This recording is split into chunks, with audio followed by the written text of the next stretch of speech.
बार बार दंडवती करो सकल सुखों की खाऊं। सत्य गुरु सत्य स्वरूप लख मन चित हो प्रशांत। त्रिविधि ताप का नाश हो जीवन बनी सुखान। अमित महायश आपका महिमा कही न जाए। नीति नीति कही चुप भय वेद ग्रंथ सब गाए। मेरा मुझ में कुछ नहीं जो कुछ है सो तो तेरा तुझको सौंप दे क्या लागे है मोह। बोलिए प्रेम से गुरुदेव महाराज की जय। सच्चिदानंद भगवान की जय। बोलो वृंदावन बिहारी लाल की। बहुत ही सौभाग्य का समय है कि उस महाप्रभु की असीम दया दृष्टि से हम सभी लोगों को इस सत्संग का परम पावन अवसर मिला है। वास्तव में ये उस मालिक की बहुत बड़ी कृपा कहलाती है, बहुत बड़ी दया कहलाती है। चूंकि बिना सत्संग के मनुष्य सत्य और असत्य का विवेक कर पाता नहीं। परमात्मा ने इस संसार को बनाया है, इसमें हर चीजों में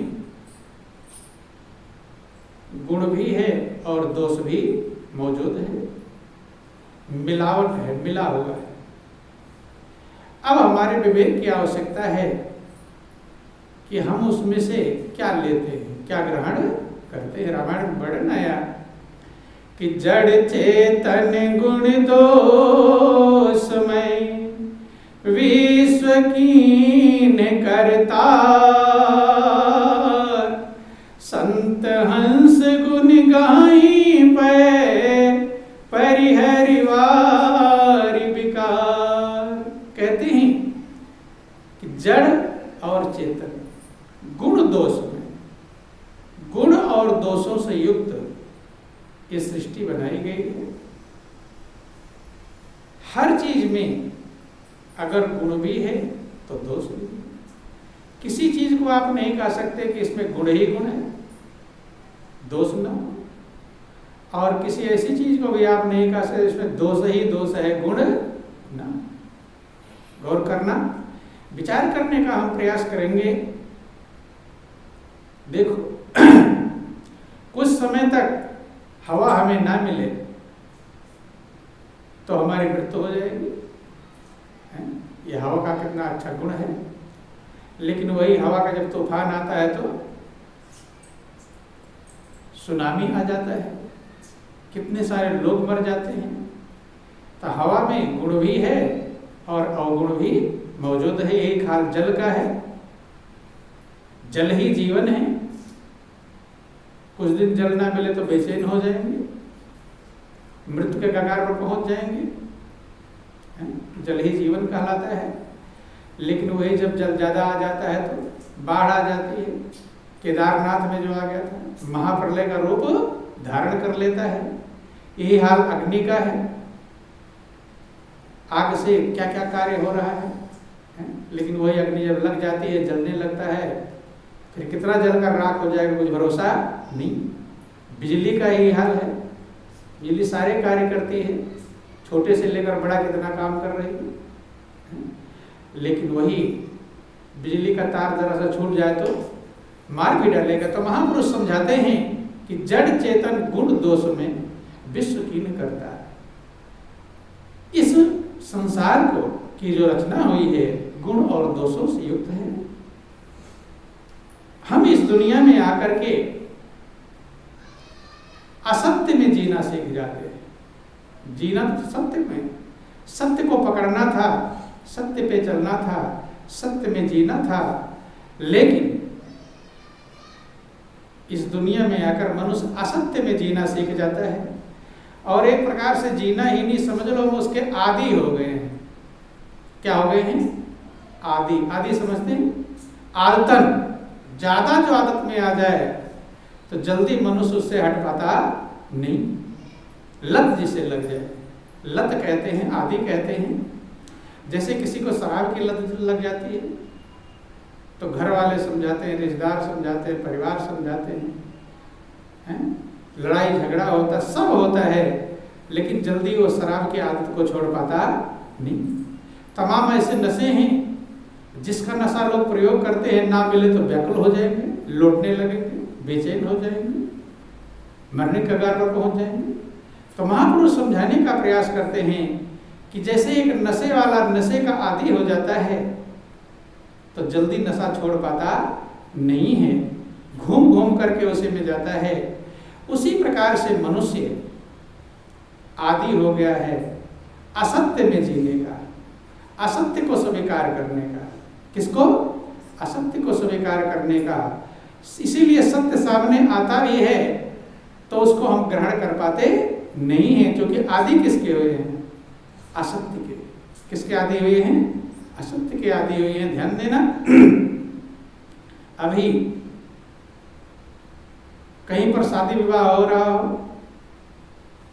और आप जाकर वहां पर कहो कि राम नाम सत्य है, तो लोग खुश होंगे कि नाराज होंगे? क्या होंगे? हैं? नाराज होंगे, कोई पीटने भी लगेगा। जबकि आपने सही बात कहा है, झूठ कहा है। आपने तो कहा है कि राम नाम सत्य है, तो क्या राम का नाम झूठा है कि सत्य है? सत्य है, सही बात आपने कहा है।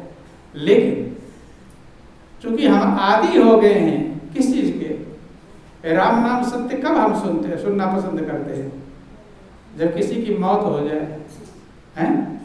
आदि, यही आदि गौर करना, किस चीज के हम आदि बन गए हैं कि जब किसी की मौत हो जाए उस समय राम नाम सत्य बोला जाता है। आदि हम बन गए, हमने अर्थ नहीं उसका विचार किया, सोचा नहीं मतलब क्या है इसका। मतलब एक ही है कि प्रभु का नाम सत्य है और सत्य बोलो गत्य है, जो भी ये कहते होंगे लोग। लेकिन कब इसको बोलते हैं? जब किसी की मौत हो जाती है, मुर्दे को लेकर चलने लगते हैं, तब क्या कहते हैं? राम नाम सत्य है, और सत्य बोलोगे तो गत्य है, गति मिलेगी। उसी समय उसको किसको समझा रहे हैं? मुर्दे को। क्योंकि और लोगों को समझाना होता तो पहले ही बात समझाए होते। किसको समझाना शुरू कर रहे हैं? मुर्दे को, ताकि यहाँ से लेकर और शमशान घाट तक याद कर ले, रट ले। बोलो वृंदावन बिहारी लाल की जय, उमापति महादेव की। ये तो उदाहरण दे रहे हैं कि हम आदि कैसे हो गए हैं। आदि होने के कारण हम सत्य को स्वीकार नहीं करते।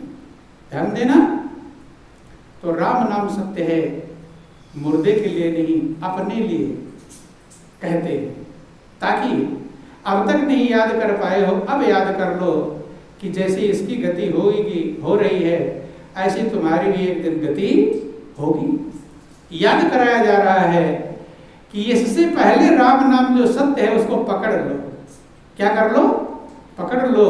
लेकिन आप भी उतने दिन बोलते हैं, उतना समय, यहाँ से शमशान घाट तक गया, ऑनलाइन का टेप रिकॉर्ड खत्म हो गया, यहाँ से टेप रिकॉर्ड चालू हो जाता है, वहां बंद हो जाता है, खत्म। तो यही है आदि। ये गलती किसी की नहीं है, कभी ये मत समझना गलती है। हम आदि हो गए हैं, बचपन से हमने वही सीख लिया है, किसी ने गौर नहीं किया आज तक।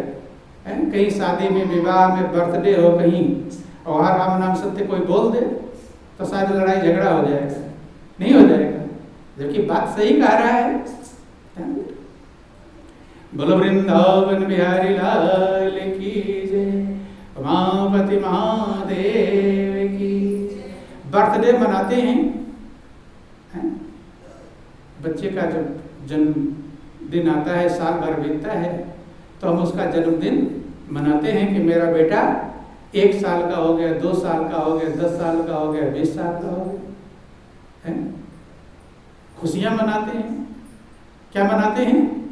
खुशियां, खुश हो रहे हैं।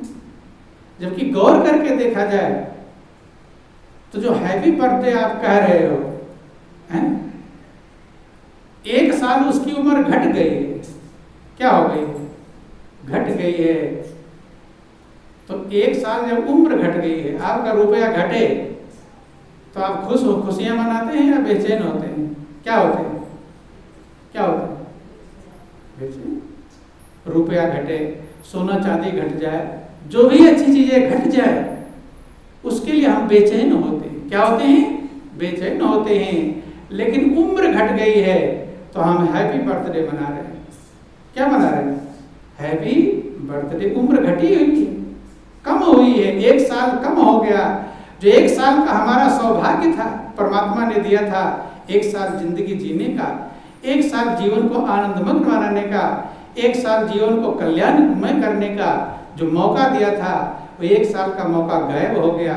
चाहे हम उसमें कितनी लापरवाही किए हों, चाहे उल्टा कर्म किए हों, चाहे अज्ञानता में जिए हों, चाहे कैसे भी जिए हों, लेकिन हम क्या मनाएंगे? Happy birthday. ठीक है, हैप्पी बर्थडे, खुशपूर्वक जी लिया, मना रहे हैं, अच्छी बात है, कोई दिक्कत नहीं। लेकिन ये भी याद आना चाहिए, दोनों पक्ष हमें याद आना चाहिए। लोग क्यों मनाते हैं कि 1 साल हमारा खुशी से बीत गया, चाहे दुख से ही बीता हो, नहीं समझ में, लेकिन मान कर चलते हैं कि मेरा 1 साल खुशी खुशी बीत गया। तो खुशी क्या है ये लोग नहीं समझ पाते। दुनिया की व्यवस्थाओं को खुशी समझ लेते हैं। महापुरुष समझाते हैं खुशी क्या है, आनंद क्या है, वो अलग विषय। ठीक है, खुशियां हम मनाएं, लेकिन ये भी दोनों पक्ष हमें याद रखना चाहिए कि हमारे जीवन का 1 साल कम हो गया, घट गया है। पता नहीं अगला साल हमारे